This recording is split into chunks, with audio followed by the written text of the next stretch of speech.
Hey everyone! Today, we're diving into how you can seamlessly integrate Eazybe with Freshdesk, right from your WhatsApp account. Let's get started. First things first, make sure you're logged into your WhatsApp account and have Eazybe installed. Then, it's as easy as clicking on the integrations icon and selecting Connect to Freshdesk. You'll need to enter your Freshdesk domain name and API key, which you can find in your Freshdesk account settings.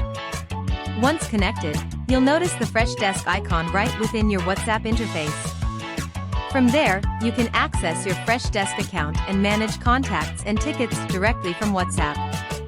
Need to create a new contact or ticket? No problem, you can do it right from WhatsApp, and everything syncs seamlessly with Freshdesk. Plus, you can enhance your tickets by adding WhatsApp chats for better context. And as you manage your tickets, you can easily update statuses and add notes, all while staying within the WhatsApp environment. We also offer customization options, allowing you to add specific and custom fields to tailor your Freshdesk integration to your needs. With Eazybe and Freshdesk integration, managing customer support has never been more convenient. Check it out for yourself.